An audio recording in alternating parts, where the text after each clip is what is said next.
are back at the Super Sunday Series Championships for 2016. All the 2015 winners coming to Renton, Washington, Wizards of the Coast headquarters alongside AJ Soccer. I am Mox Ruby, and I am joined by Roderick Ioerger of Numot Gaming. Yay! And of course, you won the first one.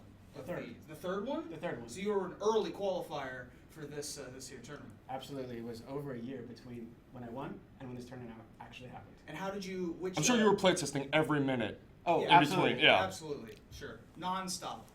And so did you qualify in standard or in limited? I qualified in limited. Okay. I won in Denver in January of 2015 Nice. with triple cons. Well, there you go. This format, a little bit different. Not triple, anything. No. We got 2 packs, right, of Oath of the Yeah, Gatewatch? Oath, Battle. Oath, Battle. And the first 3 rounds today were limited, and that's what we're going to be talking about now because we haven't talked about limited yet, and this is a brand new set and a brand new format, brand new packs to open. People are going to be cracking them a lot. So let's talk about limited a little bit. This set is different in that there are actually kind of 6 colors Yeah. that you can play. Because colorless is its own thing in this set. Yeah. It definitely is. So, and I noticed that you had sort of a blue-black, splashing colorless a little bit, but mostly blue-black deck in your first draft deck. Tell me a little bit about your first draft deck. So our draft was unusual. We had a 10-person pod, so it made things a little tricky. And as I was thinking about the draft and as I was kind of trying to read the signals, I noticed that getting the lands on the wheel was going to be nearly impossible. So it made playing the colorless a lot more difficult. Sure, because the wastes you can't just pick up at the land station like the other colors. Right. Where do you value the wastes, like, in general? Do you have, like, an idea in your mind of where they should be going versus where you want to take them? So I think they're going to be going high on the wheel most of the time. Okay. Around the first pass, there's a lot of really good cards for your deck, so it's hard to justify it. But they're going to be going 9th, 10th. They're definitely not going to be going 14 and 15. Sure. But in a 10-person draft, you can't reliably wheel them like that. No, so it was really, really difficult. Yeah, here at we have a unique tournament structure here, unique tournament series. Smaller field, you need to be able to fit everybody in, and unfortunately there had to be a 10-person draft here. But you ended up with what looked to me like a really strong deck, and I wanted to talk about a couple specific cards that you had in it. First of all, you had 2 copies of the card Mind Melter, which is the blue-black colorless uncommon. I think that the 2 color uncommons are the payoff card for literally every deck. How do you feel about your Mind Melters and all the multicolored cards? Well, I focused on Devoid, and so a Devoid creature seemed to have a big butt. So I thought that the unblockability was just an incredible value. You tie that with some flyers, and you've got a serious clock. Their ability with the waste ability to make an opponent exile a card from their hand, because again I was playing blue-black Devoid mostly, was super powerful to be able to get a card into exile when you needed it. So I felt like they were really strong. They were 2 of the better cards in my deck. Even though my final record wasn't great, they won me games and could have won me additional games. So really an excellent card. Yeah, all 5 colors, maybe not colorless, but all 5 colors have 2 3s for 3 at either common or uncommon. Yeah, what do you think in Spit terms... it out, AJ. I'm just trying to... Because they are so powerful, but they're such a commitment. Yeah.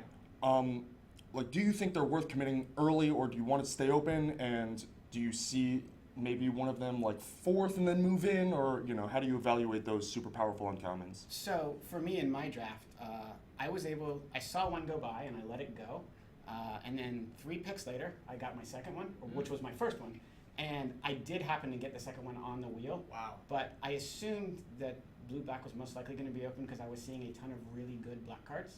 So I was taking a gamble. Not to mention that thing had passed half the table. Yeah. So I was taking a gamble, but I got there, and so it paid off, and I was the only blue-black drafter in a 10-person pod. Speaking of black, if black's open at your table, boy, it looked like it must have been because you had Tar Snare, and you had 2 copies of Tar Snare and a copy of Grasp of Darkness. The black kill spells in this set. Yeah, cheap, instant speed, efficient. Yeah. Great.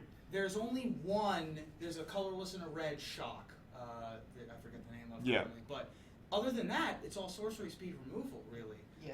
And 4 mana or more. Or in 4 mana. They're all expensive and sorcery speed. So you have multiple copies of instant speed, low cost removal. How does that work in this format? So Grasp is great if you can handle the double black, but it's great on turn 2 as well as turn 6. Sure. Right. Tire Snare, you can't think of it as a removal spell. I started thinking about it as a removal spell, but almost everything's got a 3-butt. Everything Right. that matters. So it's a combat trick, is what you're saying? It has to be a combat trick. Interesting. In most cases. Sure. I mean, there's a few rare cases, but given that I've only played 4 or 5 drafts now, Sure. it's definitely more of a combat trick than removal. Yeah, there are a bunch of like 3/2s for 3 that you can just trade at mana parity for, but I could see that being. Speaking of black combat tricks, though, what's the Boon of Erebos? Right, I remember paying 2 life for that effect back Yep. then. That thing is busted. I can't wait to play with that card. Yep. Absolutely. When did black get all the good combat tricks? It's amazing. The set black seems to have all of the good instant speed spells, except for blue, which I want to talk about blue a little bit because it's sort of there's like some tension with blue, right? You've got effects like Sweep Away, which are really good tempo effects. You've got a couple of really good tempo effects, but then you've got these huge butt slow idiots that add mana or draw a card. You got the crab, the 1/5. You got why not Zoidberg in your deck. So when you see blue, are you planning on trying to snag more tempo cards or more defensive cards? Playing for a tempo game or a super long game? For me, it's tempo. I think all of the battle blue cards, especially the ones that activate your lands, so the bounce cards, the tap cards, the counter spells, they're all great. They give you 2 for 1 basically. You get a tempo and generally you get a creature. And I think they're just so undercosted if you need to use them in 1 turn.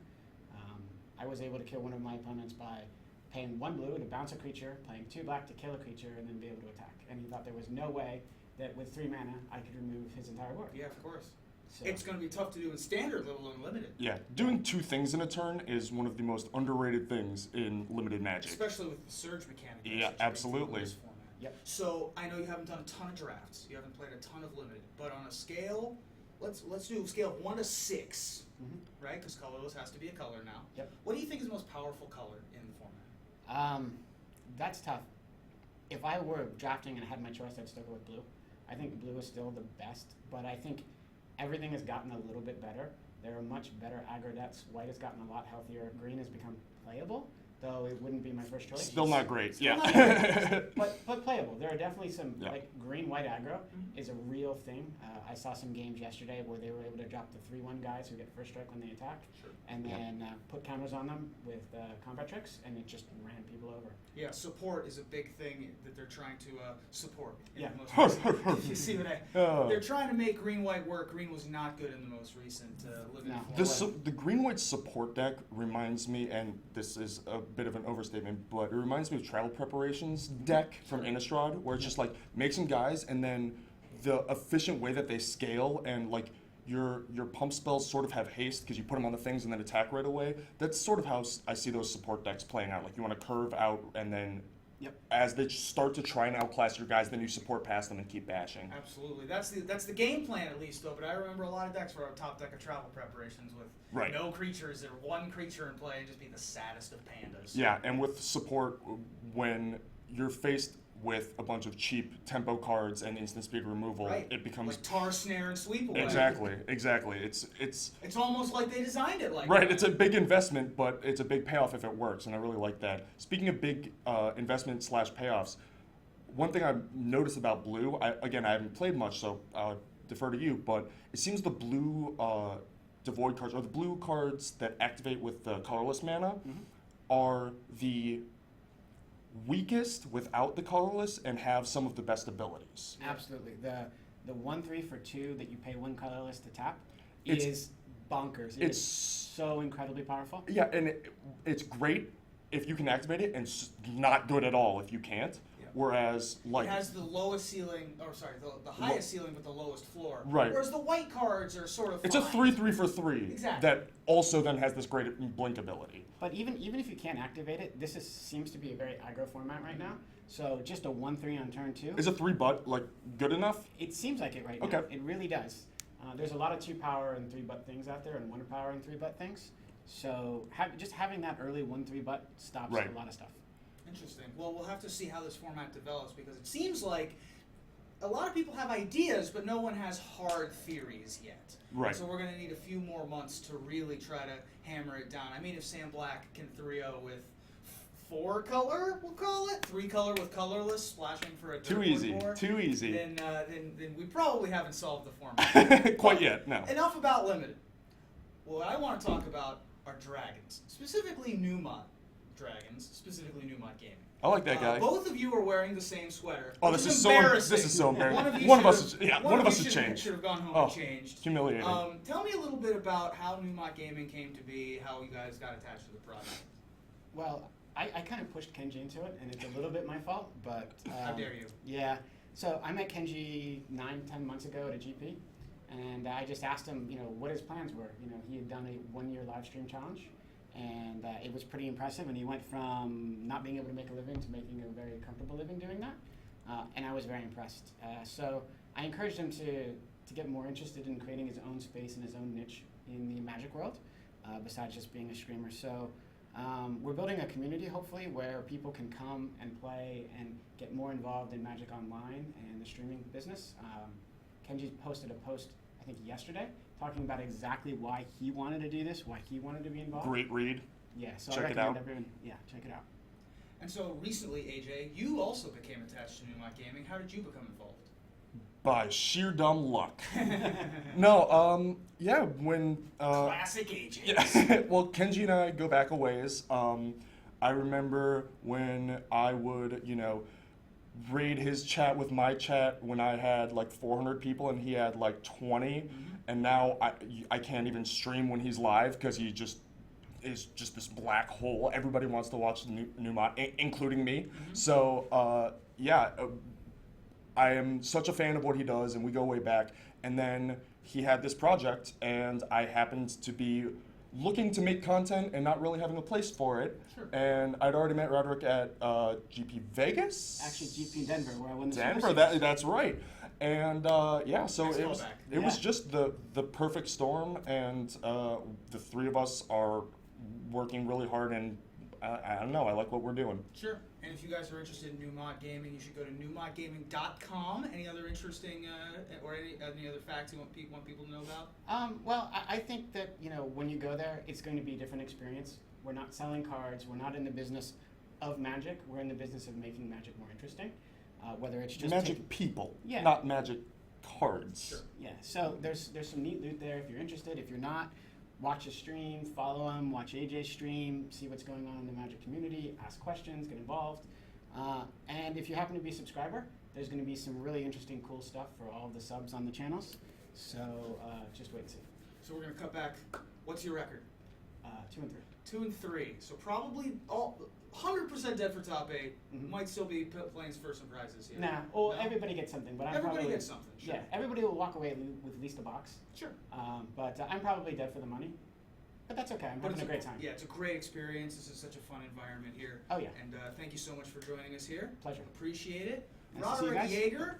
Ioerger, Numot Gaming, here at the Super Sunday Series 2016 Championships from Renton, Washington.